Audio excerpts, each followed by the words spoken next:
Okay, it's working. Thank you. Good job. Okay, let's start. So, good afternoon, everyone. I'm Nicolas Cartron from EfficientIP. And today I'm going to speak about why you need a strong DDI solution as a telco. So we're doing this presentation with the support of Infradata in Poland, which was gentle enough to invite us here in this event. First time for me at PLNOG, and it's a very nice event. So thanks again. Oops. So this is the agenda of today.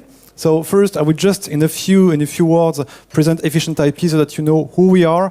Again, I'm a techie, so it's not going to be about selling the company, and we will talk about DDI and what are the challenges around DDI and what we can do in terms of tools in order to ease your mind. So just a few words about EfficientIP, about a few customers that we currently have, then why you need a DDI solution, why is it so critical. And then we'll talk about IPAM and managing DNS and DHCP, which is basically what DDI stands for, DNS, DHCP, and IPAM. And then the last point, which I think is going to be interesting as well for you, is a few concrete projects. So I've got 4 examples that I would like to share with you in order for you to understand what we can provide in terms of DDI solution. So EfficientIP as a company exists since 2004. So we are a French company, you may have guessed thanks to my French accent, but we are based in Paris and also based in the US. So again, not a sales pitch, I just want you to know the company. We've been there for a while doing DDI. And again, in Poland, we are working closely with Infradata. So if you want to come and see us, we are just like a few meters away at the Infradata booth. A few customers, again, the idea is to share interesting stuff with you. So these are a few customers of us based mainly on telcos. I think some of them are familiar to you, like possibly Vodafone or KPN. So again, these are customers which are using our solution, doing IPAM, doing DNS, DHCP. Large customers, medium customers, and that's the point with the DDI market. When it comes to DDI, it used to be mainly a telco market, but more and more we see this as a market which is mandatory for any company running IPs, meaning any company. So again, if you are interested to share the information, come and see us at the booth. It's going to be a great pleasure. So the IPAM, we made it work. The IPAM is basically critical because, well, you've got at the bottom of the screen, you've got the clients, like printers, PCs, phones, which try to connect to the networks, should it be internal or external. It can be just to go to the internet, it can be to reach an application server. But in order to do that, you need the network services, DNS, DHCP, and of course NTP to provide correct time, TFTP to download firmwares, mainly for IP phones, and IPAM for IP address management. And the point is, if you don't have these network services, you don't have any access. So your IP phones will not work, your printers will not be able to print, so you need a strong DDI solution to make it work. So, what are the current solutions that we use today, or that our customers use today? Well, for IPAM, I like to tell, or to ask a question, what is the main competitor in the IPAM market? Not only for us, but any vendor. Well, the first competitor that we will deal with, or that we will face, is the beloved Excel. Because when you start dealing with IPs, the first thing that you're going to do is just fire an Excel spreadsheet and start writing stuff in it, and then here we go. But of course, Excel has a lot of limitation in terms of well, sharing. If you want to be sure that what you are creating is correct, that your subnet is really unique, Excel doesn't have such a capability. Excel is purely a spreadsheet, and it only deals with text and numbers. For DNS, of course, you've got either Microsoft DNS, or you can also find open source DNS. Should it be the most used one, which is ISC Bind, you will also find NSD Unbound from our folks at NNLet Labs in the Netherlands, DGB DNS, and a few other ones. And same for DHCP, Microsoft DHCP, open source IEC DHCP. This is what we face most of the time. And also either for remote location or for customers dealing with a lot of remote location, we find DHCP embedded on routers. So should it be Cisco or Juniper or whatever, we've got a lot of customers relying on such DHCP engines.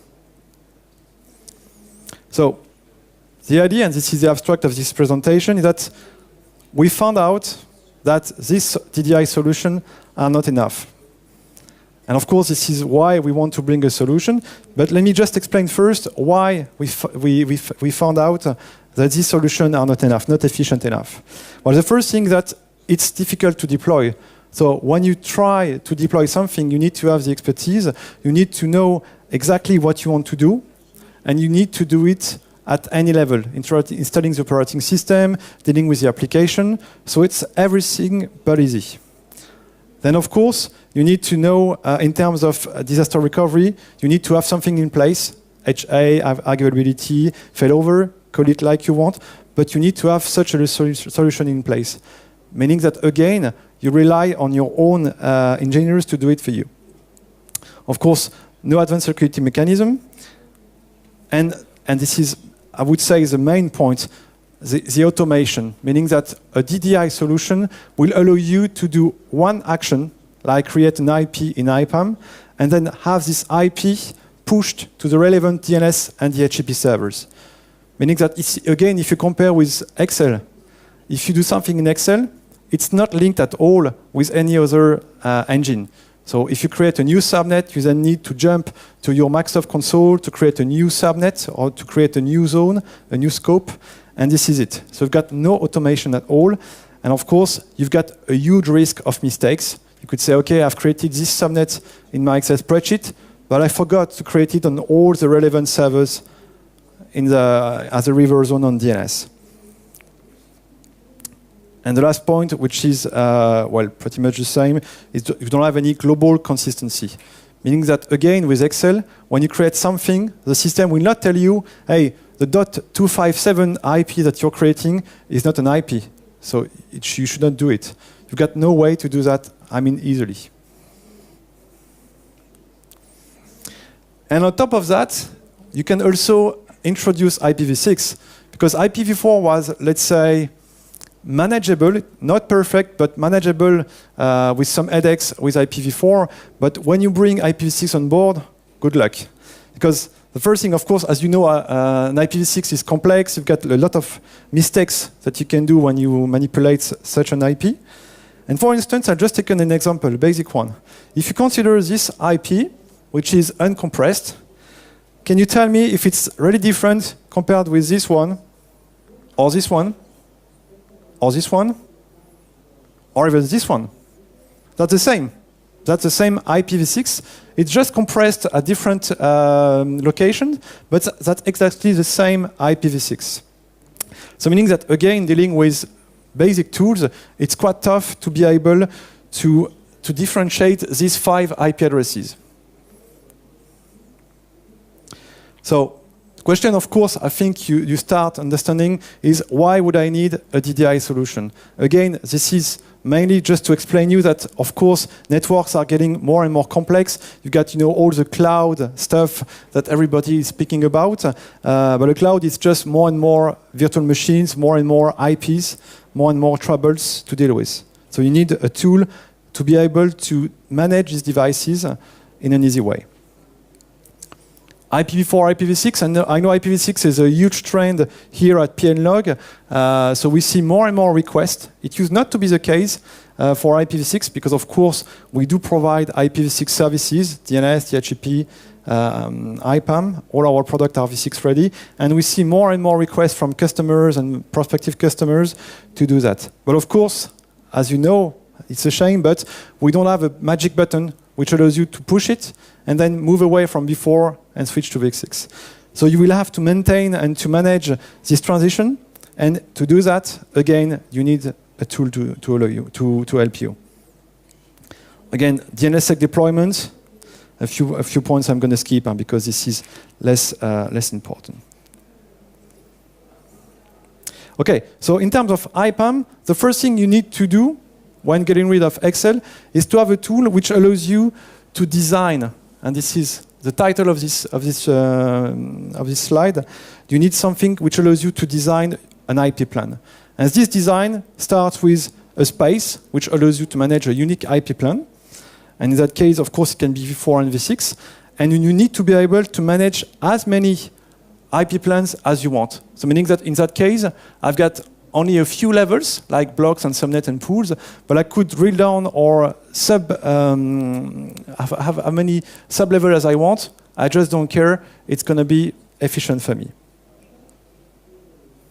In terms of organization, what you will find most of the time is an organization based on geography, like country, then region, then city, because IPAM is based on routing. But of course, we've got customers who are using different criteria to do that, like organization, like department. It's really up to you to organize your IP plan like you want. And then, of course, as I said before, you need to be able to manage an unlimited number of IP plans.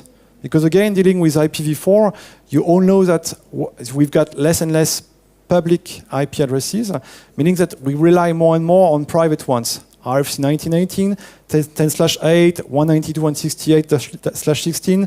We are, any customer is dealing with it. And the point is, when you've got acquisition and merge and acquisition, you have a huge risk of having a clash, meaning customer A buys customer B, and they both use the same IP plan. So we need a tool which allows you to have a management of these conflicts and be able to say, okay, the first one, space one, is going to be corp, okay, and then I've got 10/16, which is linked, by the way, to my live DNS and DHCP servers.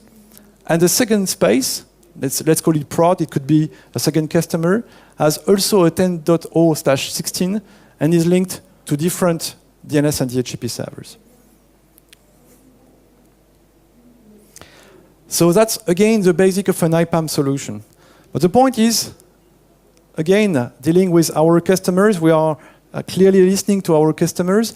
We figured out that it's nice to be able to get rid of Excel for the IPAM part, but we found out that our customers were still relying on Excel for basic stuff, which is the VLAN management. So, we were having meetings and, customers were happy.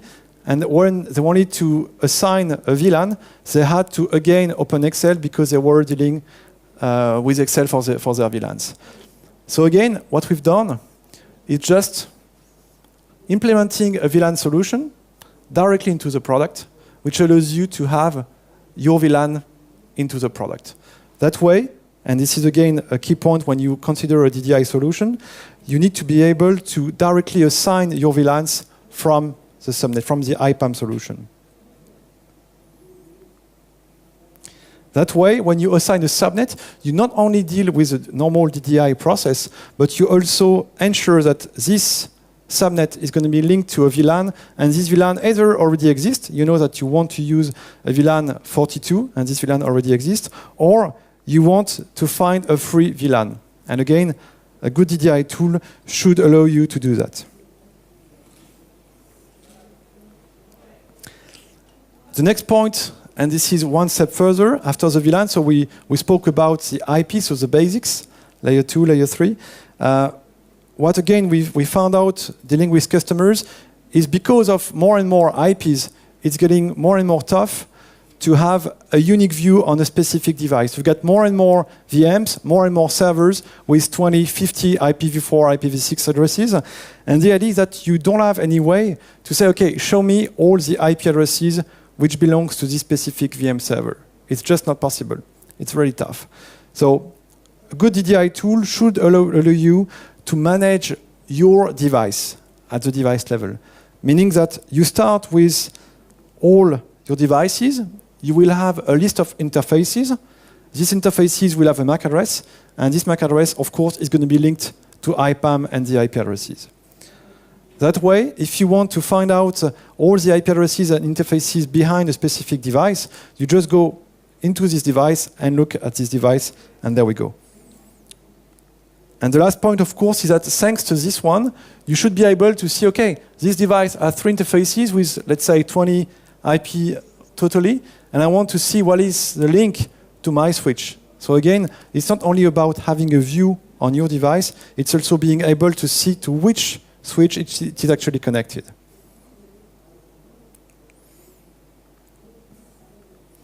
And one point which is important, this is the last one, of course, V4, V6, makes sense, huh? I think you understood. And the reconciliation management, meaning that, again, you got more and more devices, and most of the time, this is not the same teams which are doing the provisioning and doing the installation. Either it could be the same company, but it could be also some outsourcing, meaning you outsource to whatever company, HP, IBM, or other companies, and you need to make sure that what they've done is correct. So this is what reconciliation is about. You declare something in your IPAM or device manager, and then once it's done on the network, you are able to check that what has been done is confirms to what you've declared in your IPAM or device manager.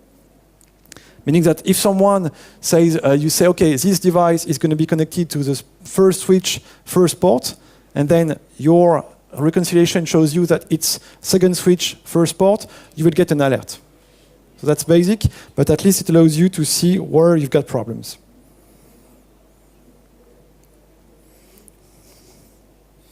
So just to sum it up at the IPAM level, a good DDI solution should be able not only to deal with DDI, that's the basics, I think it's taken for granted.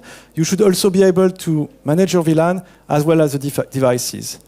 And on top of that, of course, again, replacing Excel is not enough. You need to bring more value. You should be able to enforce a policy. Like, for instance, when you create a new IP inside a specific subnet, let's say in Poland, this IP, because it's part of a specific pool, will be either, let's say it's a network pool, you will only have a choice between router, switch, and firewall. And if you create another IP in a different country and in, let's say a printer pool, you will only have a printer template available. So that's what we call policy enforcement. It's much smarter than replacing Excel. It's really bringing value to the DDI solution. And then, of course, process automation through the workflow. The idea also is to enable customers who have less privileges to say, okay, I'd like to create a new IP or to ask a new subnet to be created. I will use a workflow to do that. So again, in terms of sum up, design, deploy, manage, that's basically what we are dealing with.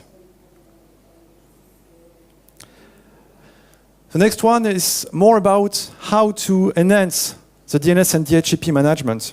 So what we found most of the time when dealing with DNS and DHCP with existing customers is that they are dealing in a classical way, meaning you've got, for instance, for DNS, master-slave. So we kept it simple. It's only 3 servers, but you can imagine that you've got 20 servers, much more. And we found out that if you've got this amount of server, you need to do stuff manually on each server. When I create a new zone, I need to do it on each server, each zone. It's really complex. So of course, it's not only complex, but you can do mistakes, you can forget the server. It's not really, let's say, efficient. And of course, when you want to scale or to, let's say, bring new servers on board, or if you want to remove servers, you need in that case to reconfigure everything. Meaning that if you have 20 zones or 200 zones, you will need to add all these zones on the new server manually. So at the end of the day, it's something that we think can be improved with such a thing. So the idea would be to have a template where you select what you want, like DNS, then you assign a role to each server on each slot. Then you assign servers. Okay, this one is going to be master, the two other ones are going to be slaves. And there we go. At the end of the day, you only manage an architecture and no longer a server itself. So the idea is to be able, from one unique point, again, coming back to the DDI approach, from one unique point, you are able to manage all your architectures at a glance. It's really easy.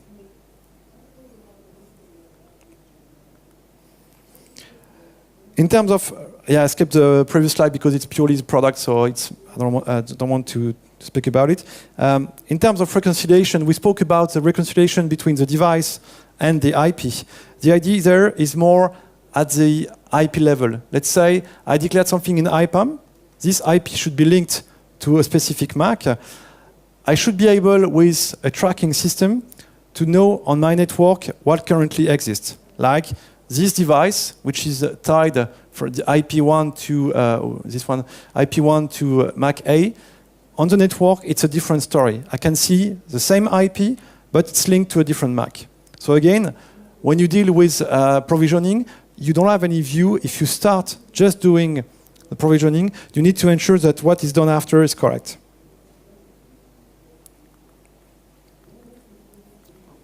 Okay. So that's exactly what reconciliation is about. You can clearly see, okay, this is what I've seen, this is what is declared, and I can see if it's correct or not.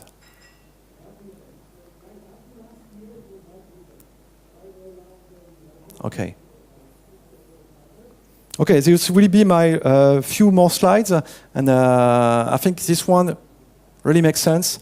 As I said before, a few concrete projects that could be interesting when dealing with DDI.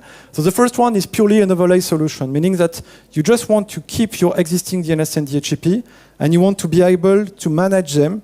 You don't have any resource or budget to replace everything, because it's not only about buying new servers, it's also the cost of the migration, which will take a few days or 10, 20, 50 days. So the idea is that you should be able also to manage your existing infrastructure, should it be running on Microsoft or on open source, and also at the same time, of course, get rid of that bloody Excel or Microsoft Management Console and have a proper DDI tool. And of course, in that case, you bring not only a real and true DDI solution, but also when dealing with Microsoft or open source, you allow much more delegation. For instance, if you want to delegate the management of a specific zone which is running on an ISC bind, if the guy is not, let's say, familiar with Emacs or VI, it's quite tough to say, okay, now you're gonna manage this zone by yourself. You need such a tool to have something which is more graphical. The second project is, well, that's the same in terms of IPAM, but in that case, we just replace by bringing HA, a proper HA at the DHCP level, for instance, what you currently have.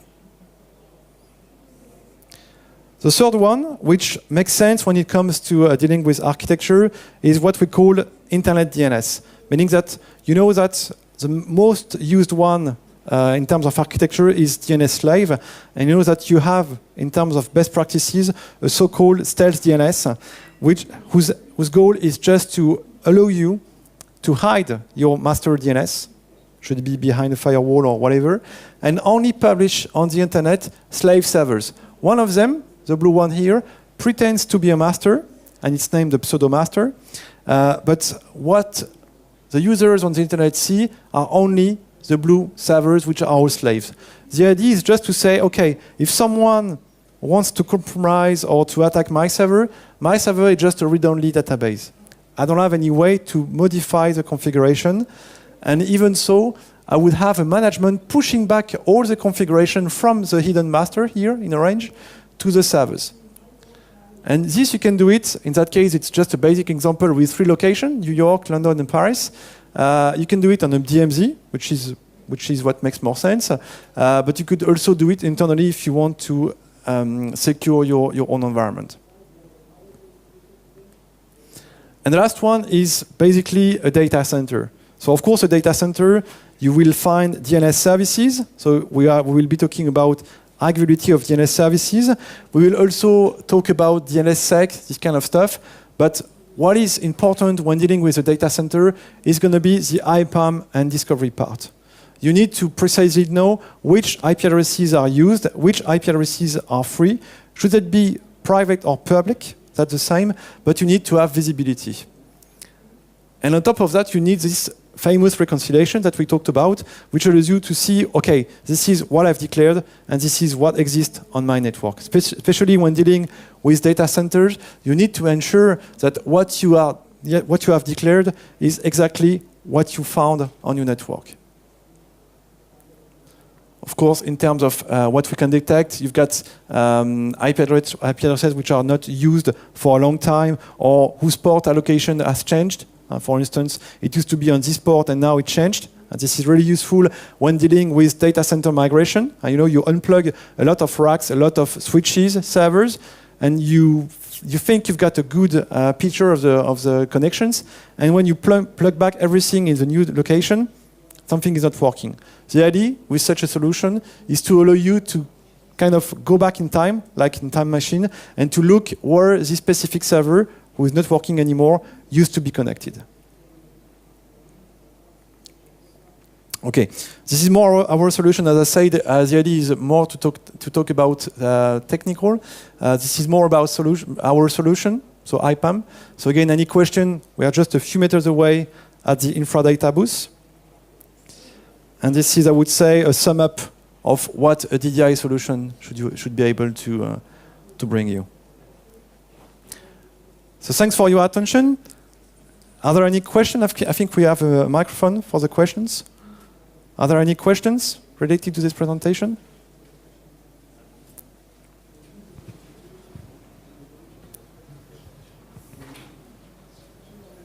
No question? Jeżeli nie ma pytań, to bardzo Państwu dziękujemy za... Thank you.